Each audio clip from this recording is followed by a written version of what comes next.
right, what's happening? So, hey, this is just Eric. I wanted to give you a quick update on some things that happened this week. Big week in terms of what's happened in the markets. We're looking at the S&P 500 making a killer move up. I happen to believe that this 34.91.58 was the bottom for the market. That was the last CPI day. Was a pivot point, certainly there. And here we have another CPI report this week. I just wanted to talk through some of the other events that happened as well. Like I said, I think we've seen the low for the year. This has sort of been my theory for a number of different reasons.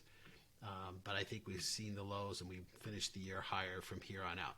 All of this could change, right? But I'm just saying based on what's happened so far, sort of past precedents, that's what I expect to happen. The first thing this week, of course, was the elections, which we still don't have a clear understanding of where things lie. There's going to be a runoff in Georgia, which we know how that played out before. Nevada is leaning red, Alaska leaning red. If that happens, if we get those two states, or if Republicans get those two states, I mean, we as the United States overall, we get those two states turning red. Republicans will have control, we'll have 50 in the House or in the Senate. The House is looking pretty close. We're still 7 seats away for determining that. That's all going to play out. Even if there is, what's clear now is we're not going to have an overwhelming majority on one side, which means there probably has to be a lot of compromise. Maybe Congress will get things done, but I don't expect that we're going to have any major changes in regulation. I think that's been part of the reason why we've not seen the market. While the market was initially down after the result and gone up since, I think we've digested that. It could change. So let's see if there's some surprises. That would change my assessment. The other big thing, of course, was the CPI report this month with the headline number being 7.7%, which if we look at the consensus range, we were looking at 7.8 to 8.1 was the expected range. So we came in at 7.7. That was significantly lower. If we dive down into those numbers a little bit, I like to download the spreadsheets. And I'm happy to share these with anybody who's interested. But if we look at the tables that are in this report down here, table 6 and table 7 are what I'd like to look at. 6 is the month over month. And looking at indent level 4, if we look at the raw data, we can see that everything on here from cupcakes to fuel oil at different levels. So I'm looking at this level 4 level and taking a look at those. It's a reasonable amount of items. I think it's 50-something items. And these are sorted by importance. So the most important issues are at the top. Something that got a lot of attention over the past couple months was this top one, which is the housing costs. It does say rent of shelter, but it does include ownership as well. Last month, that was a 8.0. So let me flip over to last month's report. So here's last month's report. So rent of shelter was 0.8. This month it's 0.7, so a little bit of drop. The big one here was medical care services going from a 1% increase, dropping all the way down to negative 0.6. I haven't had a chance to digest that. That's a pretty significant change, and I'm not exactly sure what's going on there. I'm surprised it hasn't gotten more attention, but that's a big part of the reason, because a lot of weight is put on that number of why this came in at 7.7. I don't know. Do you all know what changed in the past month, or why medical costs would be so much lower? Transportation services did go down from 0.9 the month before to 0.8. Education and communication was down slightly. That was pretty flat. Another big surprise here is gasoline. So gasoline flip-flopped.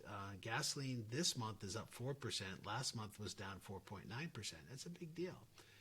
I look at this report and I don't think this is the current numbers.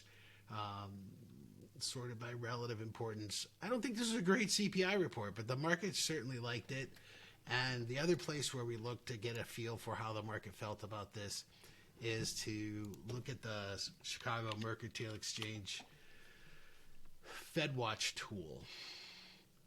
So what we saw was a big jump. If we look 2 days ago, the forecast I think was 56% for a 50% basis hike, 50-point basis hike. So this is the current Fed funds rate is established at a range of 375 to 400.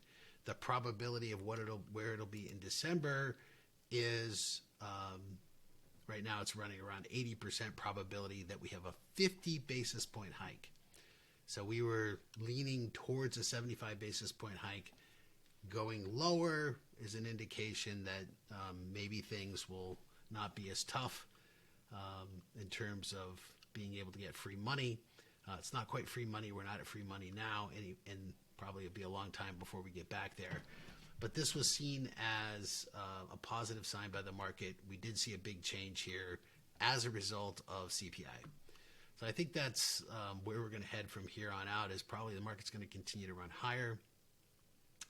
So I think there's some interesting trades. I did want to share one idea of a possible trade. I'm looking at PLTR here. Big move up today.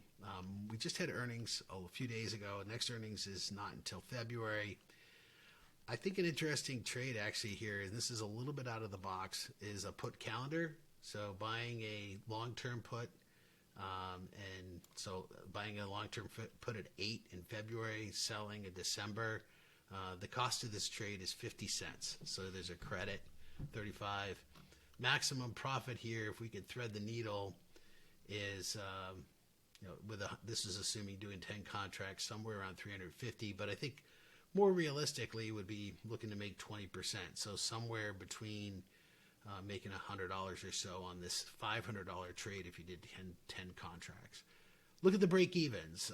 The break-even on this trade is, and this is on December expiration, would be the $7.26 and $9. If we flip over to a chart here, so $7.26 is down near the all-time lows, and if we get above 9, that short put's going to be out of the money, and you can potentially roll that short put higher. Even if you get assigned at 8, the most you can lose is limited by that long put.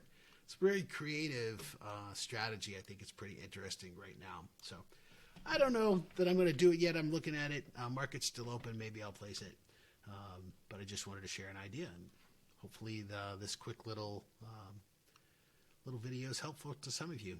Don't forget to subscribe and like. Talk to you soon.